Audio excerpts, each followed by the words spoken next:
आ जाओ बाइट के लिए आ जाओ। मैं Pankaj Kapoor, bank of India officer association Delhi unit का महासचिव और ANBF नेशनल लेवल पर उसका वाइस प्रेसिडेंट एंड AIBOC में भी वाइस प्रेसिडेंट। ये जो आज आप प्रोटेस्ट कर रहे हैं किस लिए कर रहे हैं? रिफ्लेक्ट हो रहा है। बैंकों के निजीकरण का जो अभी बजट में अनाउंसमेंट हुआ है, हमारी माननीय वित्त मंत्री जी जिन्होंने 2 बैंकों का जिक्र करा और एक सरकारी इंश्योरेंस कंपनी का जिक्र करा कि हम उनको प्राइवेटाइज करने जा रहे हैं। कौन सी पॉलिसी में? Disinvestment policy. डिसइन्वेस्टमेंट पॉलिसी क्या है, क्या नहीं है, कहाँ उसका पैसा जाता है, ये किसी को कुछ नहीं पता। कोई पूछेगा तो उसको 70 साल का हिसाब पहले मांगा जाएगा। तो ये जो आज हम विरोध कर रहे हैं और 2 दिन की एक सांकेतिक हड़ताल जो हमने दी है वो निजीकरण के विरोध में है।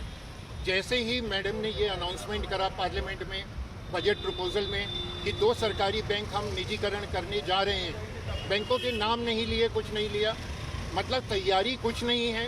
आप किसी भी चीज़ को सिंपली अनाउंस कर दो। आज सरकार किस तरह की नीतियां बना रही है, किस तरह के रूल्स रेगुलेशन या पॉलिसीज़ बना रही है अपने, वो हमें पता ही नहीं लगता। जिनके लिए आप पॉलिसी बना रहे हो, जिन बैंकर्स के लिए आप पॉलिसी बना रहे हो, उनसे आप बात करने को तैयार नहीं है। आप किसानों से बात करने को तैयार नहीं है, उनके लिए आप लॉज बना रहे हैं।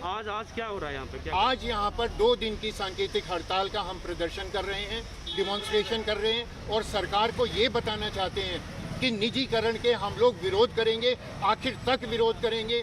अभी तो ये 2 दिन की हड़ताल हुई है, इसके बाद और बड़ी हड़ताल के लिए भी हम लोग तैयार हैं। हमें आप सबका सहयोग भी चाहिए, कॉमन पब्लिक का भी सहयोग चाहिए।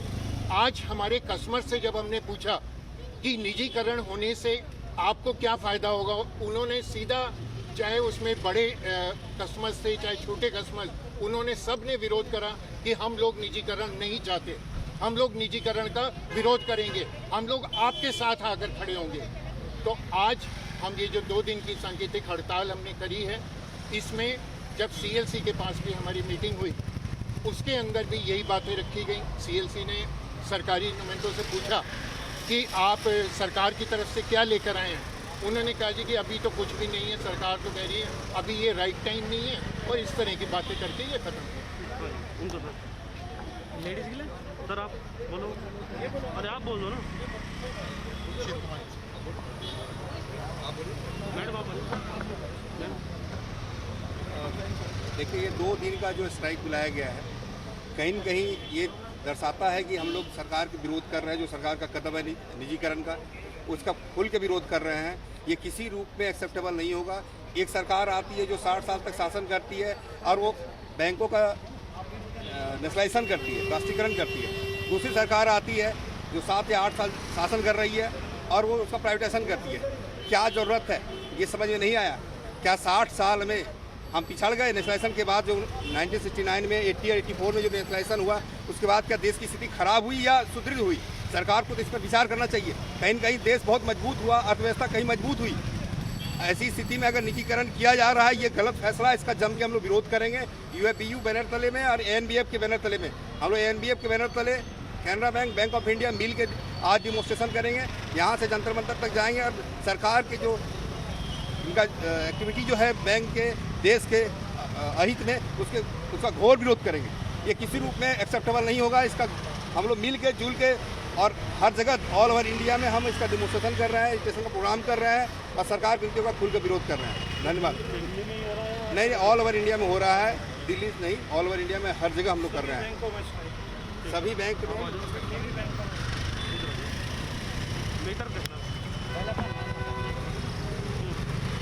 मेरा नाम अनिल गुलाटी है। मैं बैंक ऑफ इंडिया अधिकारी संघ दिल्ली इकाई में अध्यक्ष हूँ। मित्रों, ये लड़ाई केवल बैंकर्स की लड़ाई नहीं है, ये एक आम आदमी की, आम नागरिक की लड़ाई है। 1969 में और 1980 में जब नेशनल बैंकों का नेशनलाइजेशन किया गया था, उसके पीछे एक सोच थी कि बैंकिंग सुविधा को जन जन तक पहुँचाया जाए, और वो सोच सफल भी रही। आज की सरकार जो प्राइवेटाइजेशन की तरफ बढ़ रही है, इसकी सभी नीतियों को, चाहे वो जनधन की नीति हो, चाहे वो मुद्रा की हो, चाहे अटल पेंशन योजना हो या फाइनेंशियल इंक्लूजन की बात हो, गांव-गांव तक पहुंचाने में सरकारी बैंकों का ही योगदान रहा है। और आज उस भूमिका को बखूबी निभाने के बाद जब बैंकों को सशक्त करने की आवश्यकता है, तब यह सरकार बैंकों के निजीकरण की तरफ बढ़ना चाहती है। मैं ये जानना चाहता हूँ इस सरकार से कि क्या प्राइवेट बैंक किसी आम आदमी को, किसी सड़क चलते रिक्शे वाले को, ऑटो वाले को ऋण देंगे? क्या उसको बैंकिंग सुविधाएं प्रदान कर पाएंगे? ये सोचने का विषय है। ये लड़ाई बैंकर्स की नहीं है, ये लड़ाई आम जनता की है। प्राइवेट बैंकों का हाल आप देख चुके हैं, चाहे वो डीसीबी बैंक, चाहे वो ग्लोबल ट्रस्ट बैंक हो, चाहे वो डक्कन बैंक हो, टीएमसी हो, किसी भी प्राइवेट बैंक को रातों रात आपने समाप्त होते हुए देखा है। लेकिन सरकारी बैंक इतने सशक्त हैं कि भारत की अर्थव्यवस्था को आगे ले जाने में उन्होंने महत्वपूर्ण भूमिका निभाई है। आज ये वह समय है जब आम आदमी को सड़क पर आना होगा और बैंकर्स का साथ देना होगा, क्योंकि अगर सरकार इन बैंकों को प्राइवेटाइज करती है तो इनका अंत निश्चित है। किसी भी समय रातों रात इन बैंकों को समाप्त कर दिया जाएगा, किसी भी तरह की नीति लाकर इनको प्राइवेट हाथों में सौंप दिया जाएगा। और जब प्राइवेट पूंजीवादी सरकार आएगी, प्राइवेट पूंजीवादी कैपिटलिस्ट आएंगे, तो इन बैंकों को अपने तरीके से चलाएंगे। केवल इनका ऋण उन लोगों को दिया जाएगा जिनको कि बाद में माफ़ कर दिया जाएगा, और आम आदमी का पैसा इस तरह से लूट लिया जाएगा। सिंपली 2 लाइन में मैं बोलना चाहती हूँ।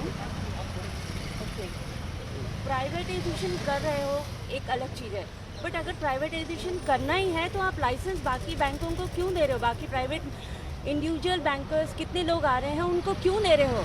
आप प्राइवेटाइजेशन के बजाय पॉलिसी बनाओ ऐसा एनपीए के लिए और रिकवरी के लिए, वो सारी प्रोसेस बनाइए। Privatisation is not a solution. You have to, because this is hard earn money and investors are there, pensioners are there, and they have put their money, their hard-earned money, and all are invested in here. And everyone have trust in bank, that too a nationalized bank. If you ask any certificate, that is, if the certificate is issued by a nationalized bank, it is considered valued for everyone. They don't go and approach any private banks. So you should consider, and people should support us, and I'm sure people will support us, because privatization is not a solution. We have been a strong and backbone of social and rural development also. Economy, 5-year plan, every time their income is being included. You know, they are funding funds for that. So this thing is, and all bankers are united together.